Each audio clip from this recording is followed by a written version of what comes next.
नमस्कार प्रिय छात्रों, मैं आप सबों के बीच हाजिर हूँ क्लास 10th का बायोलॉजी सब्जेक्ट के साथ, जिसका चैप्टर फर्स्ट है। बायोलॉजी का चैप्टर फर्स्ट जैव प्रक्रम के साथ।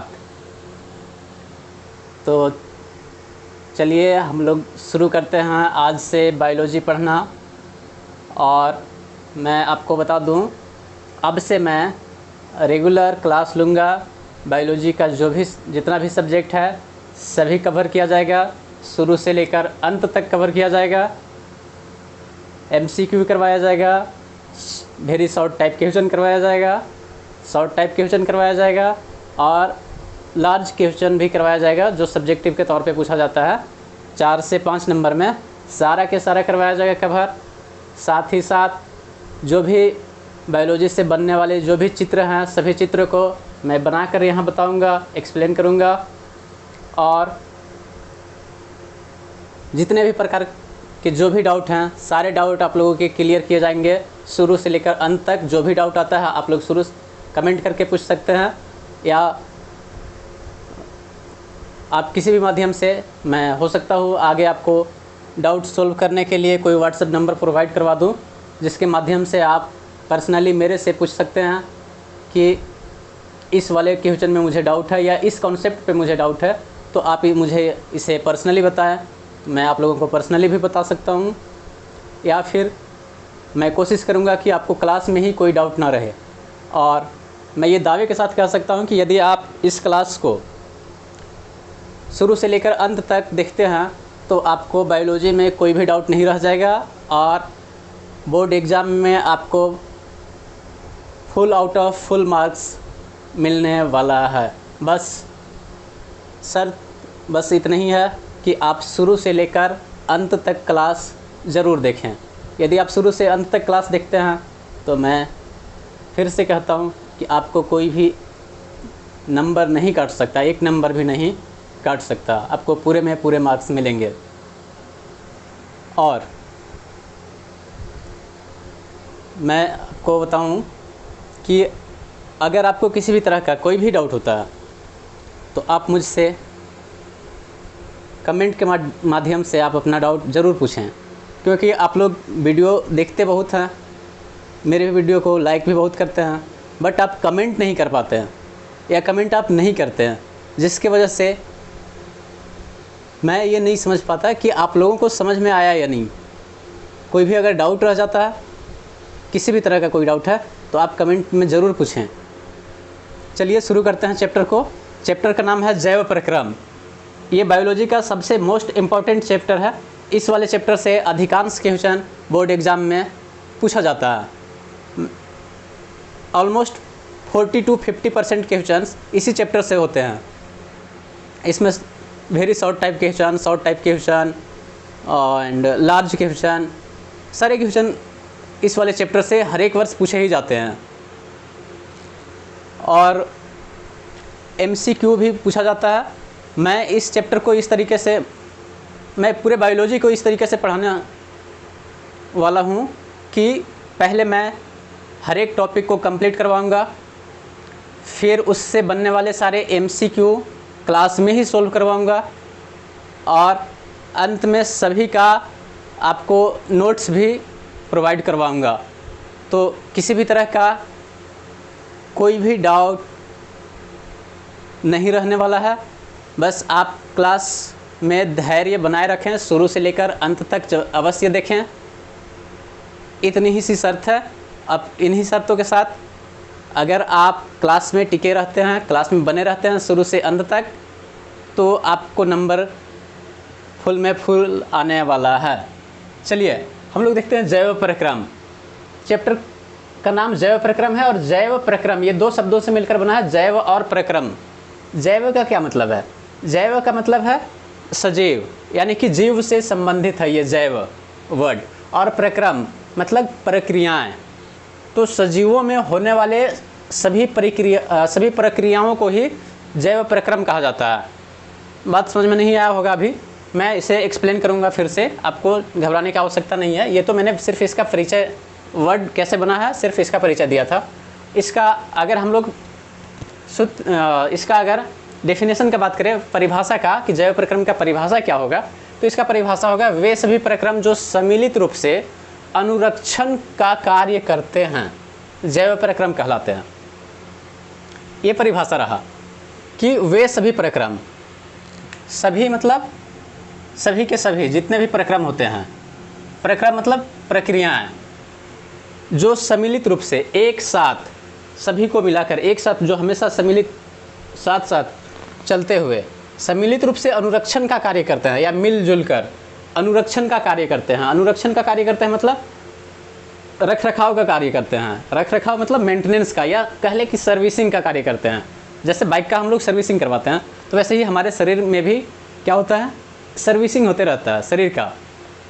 क्योंकि जैसे अगर हम लोग एक बाइक खरीदते हैं और उसे चलाना बंद कर दे, बिल्कुल ऐसे ही कहीं लगा कर छोड़ दे 2-4 साल तक धूप में या और कहीं, तो बाइक अपने आप ख़राब हो जाता है ना। या फिर चला भी रहे हैं तो उसको सर्विसिंग करवाते रहना ज़रूरी होता है, उसका अनुरक्षण यानी कि रख रखाव ज़रूरी होता है। तो उसी तरह से हमारे शरीर में भी अनुरक्षण होना ज़रूरी है, शरीर का अनुरक्षण होना ज़रूरी है, यानी कि शरीर का रख रखाव होना ज़रूरी है, मेंटेनेंस होना ज़रूरी है। तो वे सभी प्रक्रम जो सम्मिलित रूप से अनुरक्षण का कार्य करते हैं जैव प्रक्रम कहलाते हैं। क्या मतलब हुआ कि हमारे शरीर भी बिल्कुल वैसे ही जैसे बाइक है, उसी तरह से हमारा शरीर भी बहुत से उत्तकों से मिलकर के बना होता है। उत्तक, उसमें बहुत सारी कोशिकाएं होती हैं। जैसे बाइक का अलग अलग पार्ट होता है, मोबाइल का अलग अलग हिस्सा होता है, अलग अलग इसके पार्ट्स होते हैं। उस तरह से अगर हम लैपटॉप का बात कर ले, कंप्यूटर का बात कर ले, या जो भी इलेक्ट्रॉनिक डिवाइस है या और भी कोई चीज़, हमारा घर ही है, तो घर का भी मेंटेनेंस करवाते रहना ज़रूरी होता है ना।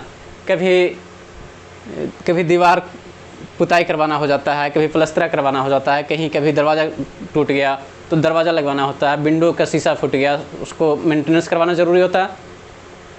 तो उसी तरह से ये हमारा शरीर है, शरीर भी बहुत सारे उत्तकों से, अंगों से, उत्तकों से, या फिर बहुत सारी कोशिकाओं से मिलकर के बना होता है। और अगर इन कोशिकाओं में किसी तरह से कभी चोट लगा, कभी कोई उत्तक किसी कारण से डैमेज हो गया, तो इन सब को भी मरम्मत की आवश्यकता होती है। और ये कार्य सूक्ष्म स्तर पर निरंतर जारी रहता है, मेंटेनेंस का कार्य हमारे शरीर में। किसके माध्यम से? तो इसमें हम लोग जो मेंटेनेंस होता है हमारे शरीर का, इसमें बात करें तो सबसे पहले पोषण के माध्यम से, श्वसन के माध्यम से, वहन के माध्यम से और उत्सर्जन के माध्यम से मेंटेनेंस का कार्य हमारे शरीर में लगातार चलते रहता है। नहीं समझ में आया आपको? अभी भी आप यही कहेंगे कि सर नहीं समझ में आ रहा है। आसानी से समझते हैं। जैसे अगर कभी मान ली गलती से आपके हाथ में कभी खरोच आ गया, या मेरा ही ये हाथ है, गलती से यहाँ पे किसी कारण से खरोच आ गया, चोट लग गया, तो इस आसपास की कोशिकाएं क्या हो जाती हैं? मर जाती हैं। लेकिन कुछ दिन बाद यह अपने आप स्वतः ही ठीक हो जाता है। आप देखे होंगे ऐसा कि अपने आप कहीं भी खरोच आ गया, चोट लग गया, कुछ भी हुआ, तो अपने आप कुछ दिन में ये ठीक हो जाता है। ये कैसे होता है? ये हमारे शरीर के अंदर बहुत से सूक्ष्म स्तर पर, यानी कि अणु के स्तर पे बहुत सारे कार्य होते रहते हैं। बहुत से कोशिका आते हैं, खराब वाली कोशिकाओं को हटा देते हैं, वहाँ से उसे साफ करते हैं, फिर वहाँ पे नए कोशिकाएं जन्म लेती हैं और उस कटे हुए स्थान को पूरी तरह से भर देते हैं। लेकिन इसके लिए ज़रूरी क्या होता है? इसके लिए ज़रूरी होता है, चूँकि कोई भी गति हो रहा है तो गति के लिए ऊर्जा की आवश्यकता होती है। और ऊर्जा कहाँ से आएगा? तो ये हमें पोषण के माध्यम से, यानी कि भोजन से प्राप्त होता है। तो भोजन हम लोग तो मुंह में ग्रहण करते हैं, मुंह से ग्रहण करते हैं, और मुंह से ग्रहण किए भोजन तो ऊर्जा जो बनता है, ये भोजन होता क्या है कि मुंह से ग्रहण किए ये सभी कोशिकाओं तक जाता है। कैसे जाता है? हम लोग चैप्टर में आगे पढ़ेंगे कि जो हम लोग भोजन ग्रहण करते हैं मुंह से, इससे जो ऊर्जा बनता है वो सभी कोशिकाओं तक कैसे पहुंचता है, और सभी कोशिकाओं तक पहुंचता है तो फिर वो कोशिकाएं क्या करते हैं कि बहुत सारे कार्य करते रहते हैं। तो एक जगह से दूसरे जगह ब्लड का गति होता है, ब्लड, हृदय पंप करता है ब्लड को, और उससे वे सभी आवश्यक पदार्थ उस कटे हुए स्थान तक पहुंचते हैं जहां उसकी ज़रूरत होती है, और फिर उससे कटे हुए स्थान पे जो भी टिश्यू कट गया या ऊतक जो भी कट गया, कोशिका जो क्षति हुआ, तो उस कोशिका के बदले जो नए कोशिका बनाना है उसके लिए जो भी आवश्यक पदार्थ होते हैं वे सभी वहाँ तक पहुँचाए जाते हैं। या अन्य चीज़ भी, भोजन वहाँ तक पहुँचाए जाते हैं, या जो भी ज़रूरत की पदार्थ हो सभी को वहाँ तक पहुँचाया जाता है। अच्छा, ये सिर्फ कटे हुए स्थान के लिए ही ज़रूरी है क्या? नहीं। अगर हम पढ़ा रहे हैं अभी, तो पढ़ाने के लिए भी तो ऊर्जा की आवश्यकता होती है ना। तो ये ऊर्जा भी कहाँ से मिल पाता है हम लोगों को? पोषण के माध्यम से। अब हम लोग बात करें कि जैव प्रक्रम, तो जैव प्रक्रम क्या है? हम बताया कि वे सभी प्रक्रम जो सम्मिलित रूप से अनुरक्षण का कार्य करते हैं जैव प्रक्रम कहलाते हैं। मतलब वे सभी कार्य जिसके बिना कोई जीव जिंदा नहीं रह सकता उसे ही जैव प्रक्रम कहा जाता है। जैसे अगर हम भोजन ग्रहण नहीं करें तो क्या हम जिंदा रह पाएंगे? या मैं आप लोगों से पूछता हूँ कि यदि आप लोगों को 8 दिन तक भोजन नहीं दिया जाएगा, 8 दिन नहीं मानो 4 दिन ही, अगर 4 दिन तक खाने की एक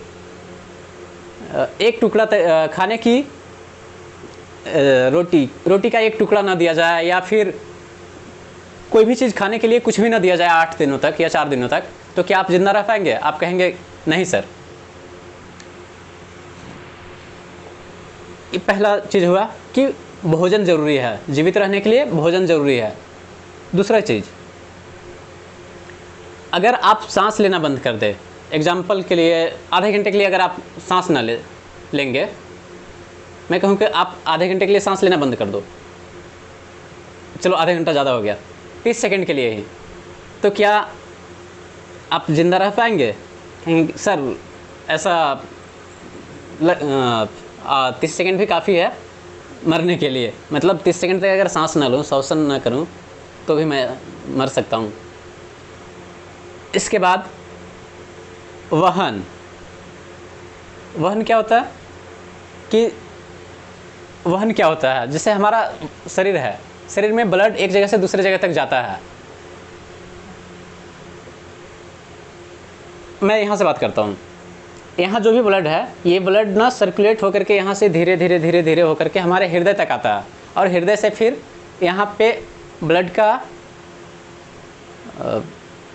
फिल्ट्रेशन होता है, यानी कि ब्लड को साफ़ किया जाता है, और फिर वहाँ से शरीर के सभी कोशिकाओं तक उसे पहुँचाया जाता है। तो अगर ये कार्य होना बंद हो जाए तो क्या हम जिंदा रह पाएंगे? आपको क्या लगता है? बताओ आप लोगों को क्या लगता है, क्या हम जिंदा रह पाएंगे? यदि हमारे शरीर में ब्लड सर्कुलेट होना बंद हो जाए तो क्या हम जिंदा रह पाएंगे? जी नहीं, तो हम जिंदा नहीं रह पाएंगे, यानी कि वहन नहीं होगा तब भी हम जिंदा नहीं रहेंगे। नेक्स्ट बात करते हैं उत्सर्जन का। उत्सर्जन यानी कि जो हम भोजन ग्रहण किए, उस भोजन का कुछ हिस्सा तो ऊर्जा बनने के लिए हमारे ब्लड में मिल जाता है और वो सभी कोशिकाओं तक पहुंचता है, लेकिन ये भोजन का कुछ हिस्सा ही होता है, कुछ परसेंट ही होता है, नाम मात्र का कुछ परसेंट होता है। बाकी अन्य भाग जो है वो अपशिष्ट के रूप में शरीर के किसी एक अंग पे जमा हो जाता है। अब वो अपशिष्ट पदार्थ है, वो खराब पदार्थ है जो कि जहरीले भी हो सकते हैं, तो उसे शरीर से बाहर निकालना ज़रूरी होता है। अगर उससे हम शरीर से बाहर नहीं निकालेंगे, चूँकि वो पदार्थ जहरीले हो गए हैं, तो उससे भी हमारी मृत्यु हो सकती है। तो वे सभी प्रक्रम मतलब पहला बात की कि पोषण, जो भोजन ग्रहण कर रहे हैं, भोजन भी हमें जीवित रहने के लिए आवश्यक है, तो भोजन ग्रहण करना और उसे पचाना।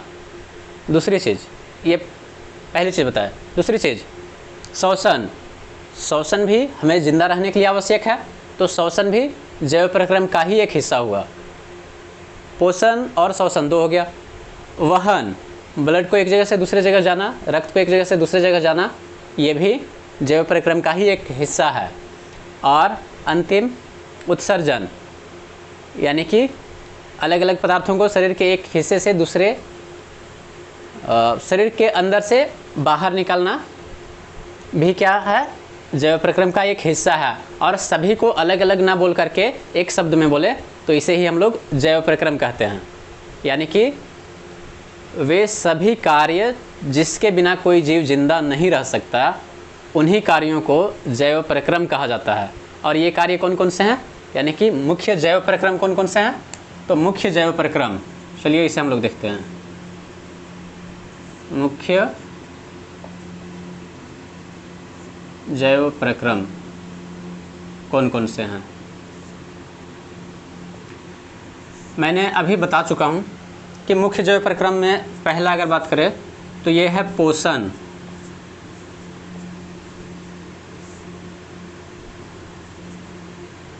दूसरा श्वसन, तीसरा वहन और अंतिम उत्सर्जन।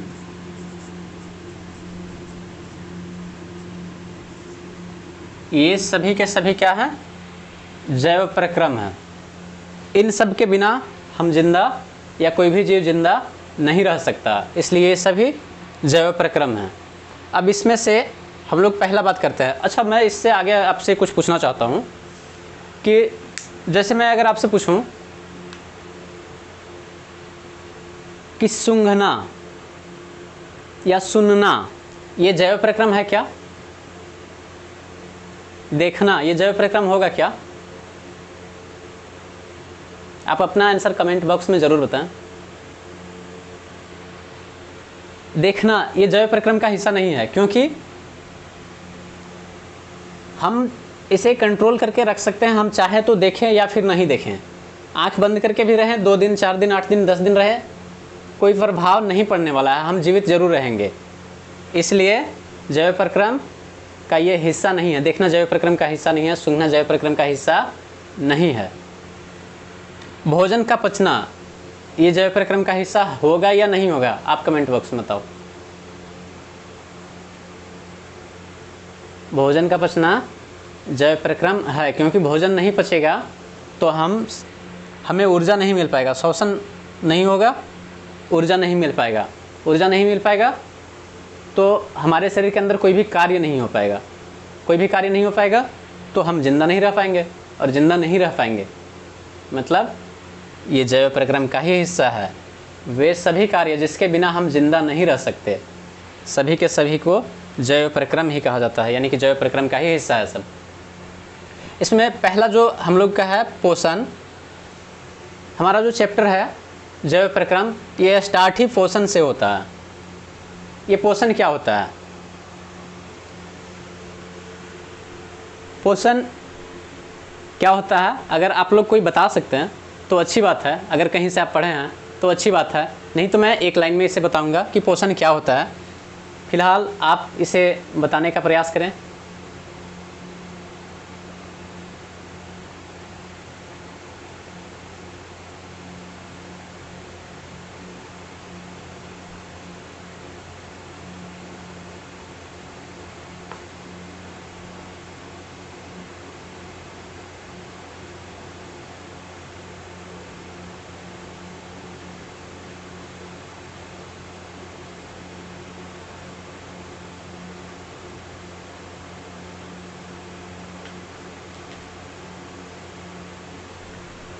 चलिए, पोषण क्या होता है?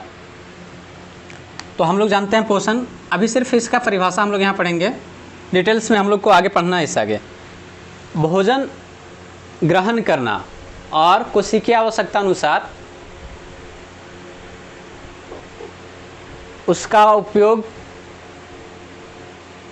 करके, भोजन ग्रहण करना, उसे पचाकर उससे ऊर्जा का निर्माण करना और कोशिकीय आवश्यकता अनुसार उसका उपयोग हमारे शरीर के वृद्धि और विकास में करना पोषण कहलाता है। नहीं समझ में आया? समझो एक लाइन में। भोजन को ग्रहण करके उससे ऊर्जा जो उत्पन्न होता है उसका उपयोग यदि हम शरीर के वृद्धि और विकास में करते हैं तो उसे ही पोषण कहा जाता है। भोजन को ग्रहण करना, मेरे पास कोई वैसा है नहीं कुछ भी। जैसे रोटी खाया तो हम लोग रोटी क्यों खाते हैं?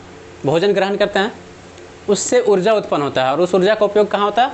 हमारे शरीर के वृद्धि और विकास में उपयोग होता है, तो उसे ही पोषण कहा जाता है। और जो भी पदार्थ हम लोग खाते हैं उसे पोषक तत्व कहा जाता है। भोजन को ग्रहण करना और उससे ऊर्जा का निर्माण करके उसका उपयोग शरीर के वृद्धि और विकास में लगाना क्या कहलाता है? पोषण कहलाता है। एक बार फिर से समझो, भोजन को ग्रहण करना,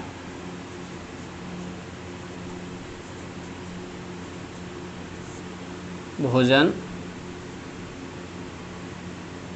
ग्रहण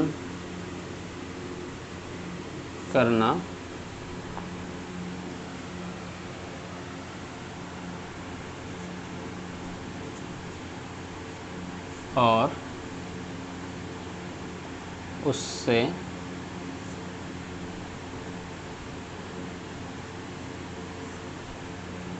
ऊर्जा निर्माण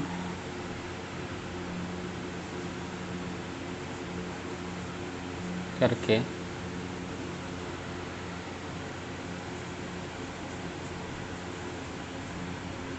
उसका उपयोग शरीर के वृद्धि और विकास में करना, शरीर की वृद्धि और विकास में करना।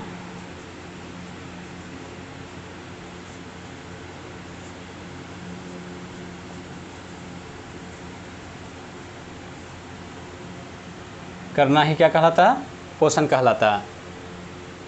आप समझ चुके होंगे कि मैंने क्या बताने का प्रयास किया हूँ आप लोगों को। भोजन को ग्रहण करना और उससे ऊर्जा जो बनता है, उस ऊर्जा का उपयोग शरीर के वृद्धि और विकास में होता है, तो उसे पोषण कहा जाता है। और जो भी भोजन ग्रहण करते हैं उसे पोषक तत्व कहा जाता है। चलिए अब इसके बाद शोषण समझते हैं। शोषण क्या होता है? तो जो भोजन ग्रहण किए इससे ऊर्जा का निर्माण करना ही क्या कहलाता है? ऊर्जा निर्माण करने की विधि शोषण कहलाता है। भोज्य पदार्थों से ऊर्जा निर्माण करने की प्रक्रिया शोषण कहलाती है। भोज्य पदार्थ या खाद्य पदार्थ, भोज्य या खाद्य पदार्थों से, ये यहाँ से शुरू हो रहा है ना, भोज्य या खाद्य पदार्थों से ऊर्जा निर्माण करने की विधि।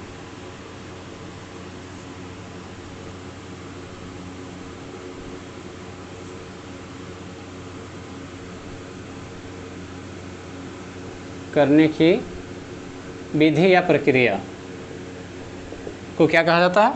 शोषण कहा जाता है। और वहन क्या होता है? पदार्थों को शरीर में एक जगह से दूसरे जगह ले जाने की प्रक्रिया या विधि को वहन कहा जाता है। पदार्थों को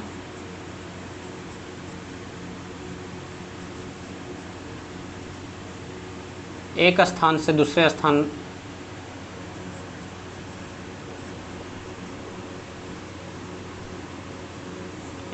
से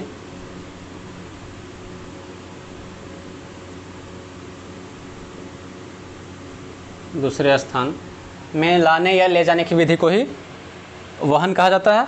और उत्सर्जन, अपशिष्ट पदार्थों को शरीर से बाहर निकालने की विधि को क्या कहा जाता है? उत्सर्जन कहा जाता है। अपशिष्ट पदार्थों को शरीर से बाहर निकालने की विधि या शरीर से बाहर निकालना क्या कहलाता है? उत्सर्जन कहलाता है। अपशिष्ट पदार्थों को शरीर से बाहर निकालना ही क्या कहलाता है? बाहर निकालना उत्सर्जन कहलाता है। चलो मैं उधर, आप लोग समझ जाना, उत्सर्जन कहलाता है। दिख भी नहीं रहा होगा। तो आज की क्लास में यहीं तक रहने देता हूँ। नेक्स्ट क्लास में हम लोग सीखेंगे कि पोषण का कौन कौन सा प्रकार होता है, और उसके बाद फिर हम लोग सीखेंगे कि पोषण के प्रकार में अलग अलग जो भी प्रकार होगा उस चीज़ को सीखेंगे। फिर शोषण पढ़ेंगे, फिर वहन पढ़ेंगे और फिर उत्सर्जन पढ़ेंगे। इसमें से जो मुख्य पार्ट है, जो सबसे बड़ा टॉपिक है वो है पोषण।